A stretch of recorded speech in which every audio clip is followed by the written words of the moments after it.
कि अपनी प्रिपरेशन में आपने बहुत सारे कॉमन वर्ड्स, कुछ वोकैबलरी की होगी कॉमन वर्ड्स पे। आपके सारे इंस्टीट्यूट वाले भी बता देते हैं कि हाँ, स्टूडेंट्स को प्यूपिल्स कहते हैं, टीचर्स को एजुकेटर्स कहते हैं, पेरेंट्स को प्रोजेनेटर्स कहते हैं। ज़्यादा से ज़्यादा आपको कॉमन वर्ड्स पता चल गए, वोकैबलरी आपने यूज़ करनी शुरू कर दी। लेकिन अब यहाँ पर है कि अब ये वर्ड्स इतने कॉमन हो चुके हैं कि 6 बैंड वाला भी यूज़ कर रहा है, 7 बैंड वाला भी यूज़ कर रहा है। तो हमें क्या यूनिक करना है, क्या पेक्यूलियर करना है, जिससे हम थोड़े से देखें कि हाँ, हमारे पास एडवांस्ड नॉलेज है। तो वोकैबलरी रिलेटेड ही वीडियो है, लेकिन यहाँ पर हम अनकॉमन वर्ड्स करेंगे और उनका यूज़ और sentences I will tell you task 2 में आप कैसे इन वर्ड्स को यूज़ कर सकते हो। तो let's begin. The first word we have is inundate. Inundate का मतलब होता है भरा हुआ होना। Will tell you in very simple language. Inundate यहाँ पर एज अ वर्ब यूज़ किया हुआ है मैंने। इनंडेट का मतलब होता है टू। अब इसको एज अ वर्ब भी हम सीखेंगे, एज एन एडजेक्टिव भी सीखेंगे कैसे करना है। इनंडेट का मतलब होता है भरा हुआ होना और एडवर्टाइजमेंट वाले ऐसे में आपका यूज़ होगा, तो प्लीज़ ध्यान से सुनिए। इनंडेट का मतलब होता है to give someone too much work and so many things, कि किसी को बहुत सारा काम दे देना कि वो डील ना कर पाए उससे, या बहुत सारी चीज़ें दे देना। तो इनंडेट करने का तो ये मतलब हो गया, इनंडेट करना। Like I have been inundated, like my teacher inundated me with so many responsibilities. उसने मेरे टीचर ने मुझे इनंडेट कर दिया बहुत सारी रिस्पॉन्सिबिलिटी से। इनंडेटेड मी विद, तो प्रेपोजिशन ध्यान रखना है मैं कौन सी यूज़ कर रही हूँ हर एक वर्ड के साथ। Inundated me with so many responsibility, teacher ने मुझे इनंडेट कर दिया। इनंडेट एज अ वर्ब, करने का, एक्शन बता दिया। अब यहाँ पर है कि एडवर्टाइजमेंट वाले मैसे में मैं क्या यूज़ करूँगी, कैसे यूज़ करूँगी, एज एन एडजेक्टिव मतलब विशेषण। Media is inundated with Edwards.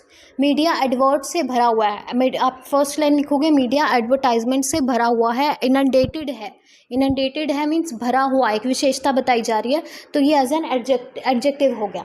Second word है हमारे पास डाइवर्ज। डाइवर्ज का मतलब होता है डिफर करना, to follow a different direction और टू बी डिफरेंट। डिफरेंट होना किसी चीज़ से, या अपनी एक डिफरेंट डायरेक्शन फॉलो करना किसी चीज़ से, हम डिफरेंट है, इट मीन्स वी डाइवर्ज, हम डाइवर्ज कर रहे हैं। तो ये भी एक एज अ वर्ब ही है, एक एक्शन है, कुछ करने। जब भी साउंड हिंदी में जब मैं बोल रही हूँ तो करना वर्ड आ रहा है, इट मीन्स यहाँ पर एक्शन की बात हो रही है, डिफर करना या डिफर होना। तो both of these are verb, एक स्टेट वर्ब है, करने वाली वर्ब है। तो अब इसको हम यूज़ कैसे करेंगे, लाइक आइल्स राइटिंग टास्क 2 में डिस्कस बोथ ऑफ यूज ऐसे आता है। Some people think this, other people think that. तो 2 ओपिनियंस होते हैं, यानी दोनों ग्रुप्स आपस में डाइवर्ज कर रहे होते हैं। क्या कर रहे होते हैं, डाइवर्ज मीन्स डिफर कर रहे होते हैं उनके ओपिनियंस। तो पीपल डाइवर्ज ओपिनियंस, इस तरह से हम क्वेश्चन को रीफ्रेज कर सकते हैं उस केस में, like people diverge opinions as to का मतलब होता है रिगार्डिंग। रिगार्डिंग आगे जो भी आपका जो मुद्दा होगा, जो भी आपका टॉपिक होगा, कि इस चीज़ को लेकर पीपल डाइवर्ज करते हैं ओपिनियंस अपने, ठीक है।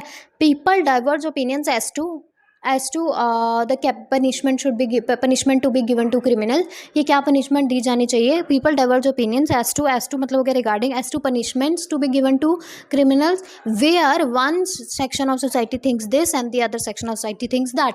तो वो वेयर के बाद मैंने दोनों ओपिनियंस लिखे, थोड़ा सा डिफरेंट हो गया कि लोग ओपिनियंस में डिफर करते हैं, जहाँ सोसाइटी का एक हिस्सा ये कह रहा है, दूसरा हिस्सा वो कह रहा है, तो लोग ओपिनियंस में डिफर करते हैं। पीपल डाइवर्ज ओपिनियंस लेना, ओपिनियंस डिफर करते हैं। People diverge opinions as to जो भी होगा, like punishment to be given to criminals where one section things this, other things that. Dabble इनको आप यूज़ कर सकते हो एज अ लाइक हम कोई चीज़ हम कैजुअली कर रहे हैं, अब मतलब इंटरेस्ट की वजह से कर रहे हैं, हमारी ड्यूटी रिस्पॉन्सिबिलिटी नहीं है, एज अ हॉबी कर रहे हैं। और स्पोरेडिकली कर रहे हैं। स्पोरेडिकली का क्या मतलब होता है, ओकेजनली।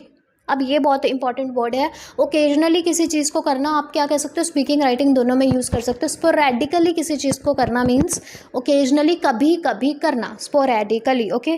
तो ये यूज़ हो जाएगा। डैबल इनका क्या मतलब है, किसी चीज़ को एज अ हॉबी करना, कभी कभी करना।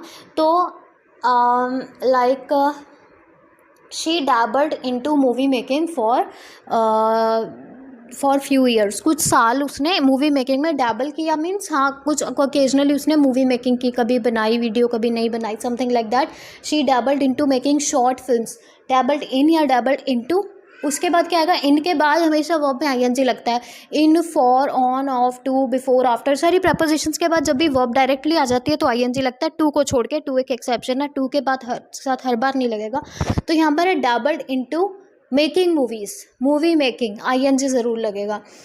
एक्सकल्पेट का मतलब होता है to remove blame from someone, किसी से ब्लेम हटा देना। तो just for your knowledge reading में भी वर्ड काम आ सकता है। तो बहुत सारी, जितनी ज़्यादा वोकैबुलरी आप कहते हो कि बहुत एडवांस्ड वर्ड सीखने की ज़रूरत नहीं है बिकॉज आपकी रिक्वायरमेंट नहीं है। द थिंग इज़ कि एडवांस्ड वर्ड सीखने से पता है एक फ़ायदा क्या होगा कि रीडिंग में बेशक आपको ग्रामर आती ना हो, आप ग्रामर की वजह से आप डिफ़िकल्टी फेस कर रहे हो, सेंटेंस का मीनिंग आप नहीं निकाल पा रहे, लेकिन अगर कोई ऐसा वर्ड यूज़ हुआ जिसका आपको मीनिंग पता था, मतलब आपकी वोकैबुलरी स्ट्रॉन्ग है, ग्रामर स्ट्रॉन्ग नहीं है, तो भी आप रीडिंग में मतलब आप कुछ आंसर्स तो ऐसे ही निकाल लोगे कि हाँ, सिनोनिम की वजह से कोई आंसर छुपा हुआ होता है जो हमें नहीं मिलता।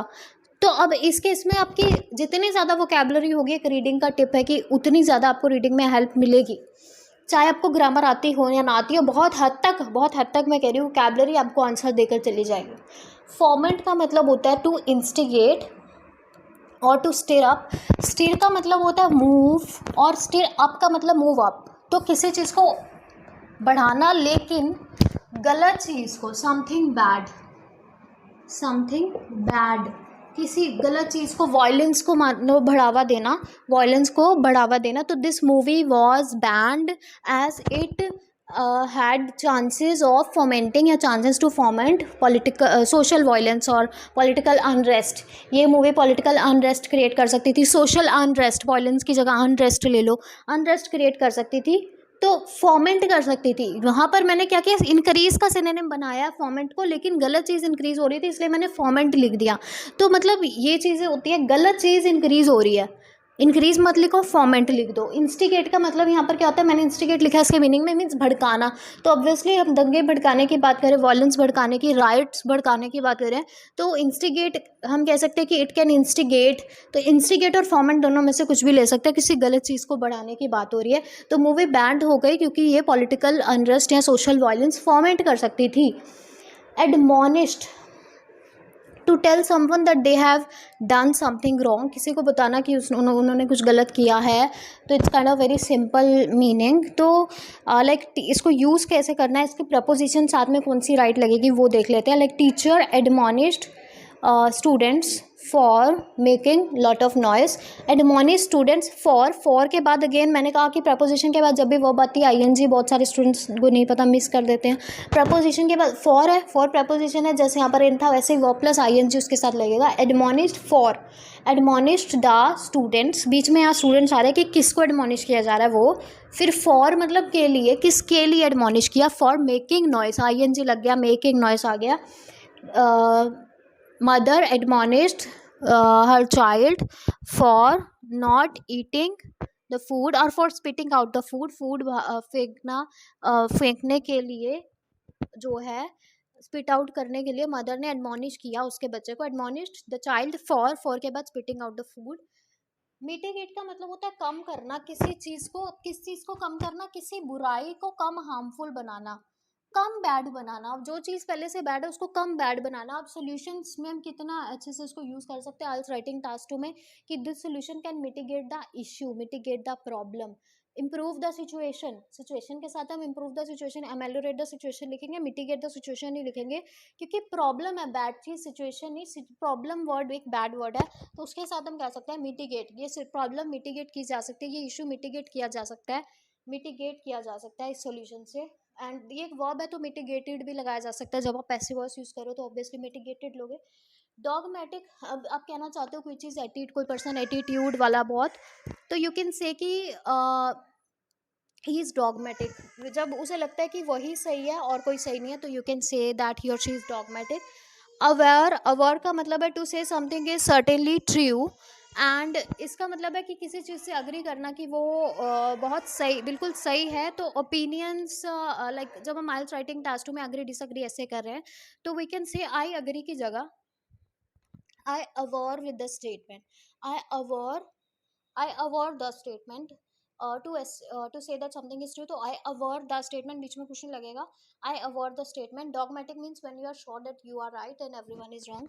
And please let me know if you want few more some more videos on that, like on this export vocabulary that is needed for 7+, especially these are not common words and will help you in reading also. And please share the video if you like it. Please comment in the comment section below how did you like the video. Thank you so much.